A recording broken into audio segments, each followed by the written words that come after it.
the cost of labour in production in China has doubled. And it's continuing to grow at about 10% year on year. So there's an upwards cost pressure in Asia as well, as these other market factors that are making businesses really assess where do they get their product made, and often moving to a locally made product is a good way to go. Curtin Radio.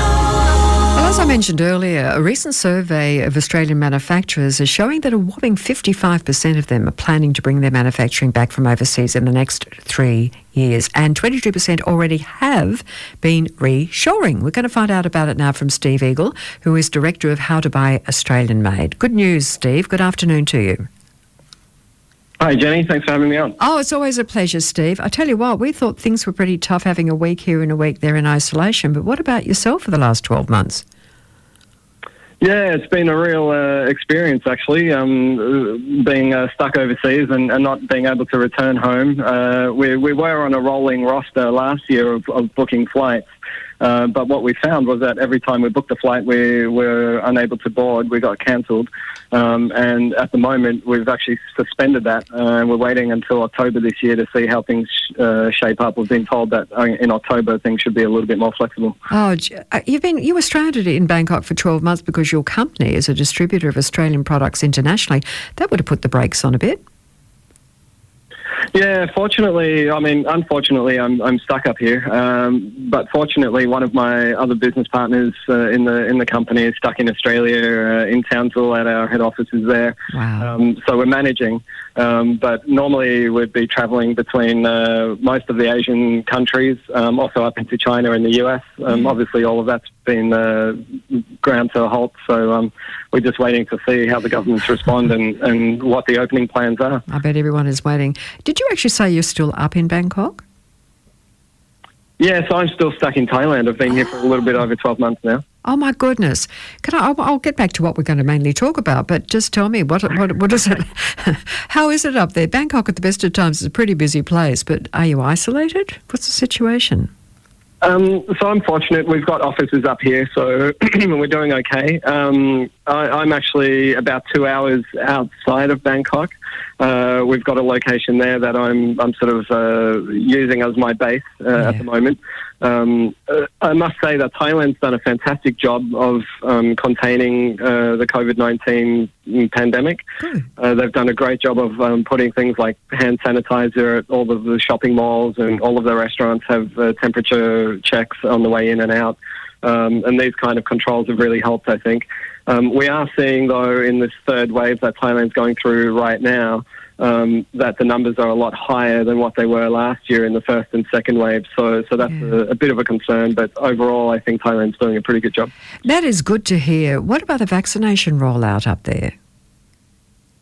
There's been very little, that must be said. And Thailand's negotiating with several different manufacturers of vaccine, as far as I'm aware.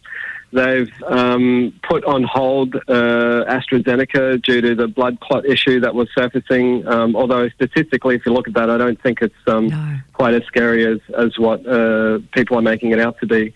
That said, we just have to wait and see what decisions are made. Unfortunately, I'm a little bit removed from that community in Thailand. It's not really an area that I'm involved in, but we do see it being published in the media here, and we do hear about it in the news. Well, stay safe, that's for sure. Steve, just tell us about your company and the fact that you've found out by a survey that it's looking very promising for manufacturing happening back here in Australia. Yeah, it really is. I've been involved in manufacturing in Australia for 23 years, and I must say I've never seen a condition similar to what we have right now. For me, in my career and in the experience that I've had working globally with Australian brands, it's really been a slow decline in manufacturing over the last sort of 30 years. In 2020, that changed. As you said before, 55% of companies surveyed in 2020 said that they're returning their manufacturing to Australia. 22% of those businesses said that they've already begun to do that. And what we're seeing in the consumer markets and also the business community is working with the government to make this happen, which is really exciting. We've seen that the Australian consumer has been measured Last year, 87% of consumers were looking for Australian-made products. Good. This year, that number has grown 6% to 93%. And we're also seeing that goods made in China, the desirability for those goods has dropped nearly 30%. Gee, that's amazing. So a real big shift in the consumer markets, and it's good to see that for once the consumer, the business community and the government are all working in lockstep to make this happen, which is a really exciting time for Australia. To buy Australian-made products, they've been pushing that for many, many years, and I guess the temptation of buying inexpensive homewares and clothing and that sort of thing sort of won out for a very long time. So do you think that the decision by the Australian consumer has been a strong emotional one to support our country? I think it's been driven definitely by the narrative that's happening in the political realm at the moment between China and their trading partners. Beyond that, I think as well, the consumer's almost been forced into this position due to the travel restrictions and the constraints on flights. That's obviously caused backlogs and delays in inventory transport around the world. So, we're seeing a huge backlog in freight. These delays are making the consumer look for faster and better options, and in many cases that ends up being local product. So from the consumer side, I think it's a logical decision and one based on availability. Now, the interesting thing about the consumers in Australia is that because of the government stimulus that's been available and the way that work has changed in the last year, Australian consumers are actually saving more money now. They're putting more bank deposits in to their banks than at any other time in the last 20 years. So there's a lot of available cash in the hands of the consumer. And this is obviously then also helping the Australian-made products do very well. Yeah, because they're not travelling, I guess, and buying cheap products overseas. The thing is, with the people that have already reshored, if I put it that way, are they doing this for because of an economical decision, or we're going to do this now, it's time we created more employment? Is there a bit of both of that? Yeah, they're both strong drivers. In terms of the advantage that Australian manufacturers have, it's around things like using high levels of automation, smart manufacturing with artificial intelligence and the Internet of Things ecosphere, supporting smart machinery and smart production schedules. All of those things are making Australian producers very efficient. On the other side, we can also see that it's difficult at the moment to do international trade due to the freight constraints that we're looking at, and also the narrative that's happening between countries. That's making it difficult. Also, the cost of producing goods up in Asia is accelerating. So over the last 8 years, the cost of labour in production in China has doubled. And it's continuing to grow at about 10% year on year. So there's an upwards cost pressure in Asia as well, as these other market factors that are making businesses really assess where do they get their product made, and often moving to a locally made product is a good way to go. And looking to the future to think it could be very competitive to be doing it for here, which is a good thing. Now, they're mainly in high-tech industries, are they not, at this stage? Lithium batteries, defence and space. Do you think we'll get to clothing and homewares, that sort of thing, being manufactured locally more? Yeah, I think we will. The result of all of this government stimulus hitting the market, if you look over the last 12 months, the Australian government's made more than $24.5 billion available to help manufacturers and producers of goods. Now, they have 6 key manufacturing areas that they're focused on. But really, the outflow of that is that all of the other stratas of manufacturing that support those 6 key areas will also benefit. So we really will see, I think, a top-down effect of the whole of the Australian manufacturing base becoming stronger. In the same time frame, we're also seeing the Australian Trade Commissions do a better job of reaching out to other international markets. So our opportunity to export is also diversifying. And if we look at countries like Japan or Germany that also have a very high quality, high value reputation in the international markets, I think that's a great model for Australian businesses to try and follow and position ourselves in a similar way. We definitely have the right reputation for that.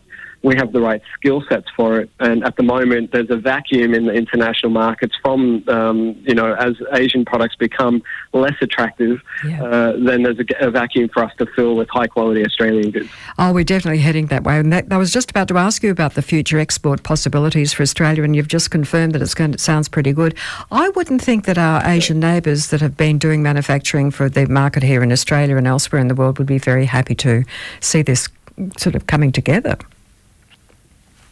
Well, it's interesting because we've got examples of companies like Tindo in South Australia. Tindo make solar cells, and they're some of the most expensive but also the most efficient solar cells available in the market. And Tindo have recently started supplying up into Vietnam. So what's interesting about this is Vietnam used to buy their solar panels from China. And they discovered over years of doing business that way that the solar panels were less effective, were okay on cost, but didn't also have the life cycle of a high quality product. They only were guaranteed for 10 years, whereas the Australian product is guaranteed for 25. So Vietnam has realised this, and they've made the assessment that it's better off, that they'll be better off buying from Australia a higher quality product with a longer life cycle and using that. And as a result, Tindo have seen their retail sales grow by 40% and their wholesale sales grow by 70%. Now, if an Australian solar panel manufacturer can sell into Vietnam, which is a very cost-sensitive market, based on the quality reputation, I guess that's a clear sign that any business in any market could look at similar strategies and do very well. Great reference, and I tell you what, it's good to know that there's a great future for our economy. We're just streaming ahead, aren't we? We're so lucky. But you know what, Steve? I hope you get back soon. I mean, you might be a permanent resident up there for a bit longer. Yeah, look, there's no immediate indication from the Australian government to help stranded Australians globally return to Australia, so we're very keen to hear more from the Australian government about that. At the moment, we're watching it very closely and we'll return as soon as we can. You're all doing a fantastic job. Look, thank you very much for sharing that information with us. We need good news, and that's the best we can get. Thank you so much. That's a pleasure. Thanks, Jenny. Thank you, Steve. Talking to him in Bangkok. I didn't realise we were doing that. How to buy Australian-made. Huge company he's got. He's stranded up there in Bangkok and he's doing his best. That sounds very gratifying, doesn't it, for Australia manufacture? We lost the car industry, of course, went offshore years ago. We've been buying very inexpensive kettles at the retail outlets and that sort of thing. But maybe we just have to think a little bit differently for our welfare. Now, before you go, hit that subscribe button for more of my radio interviews and also other cool content just like this.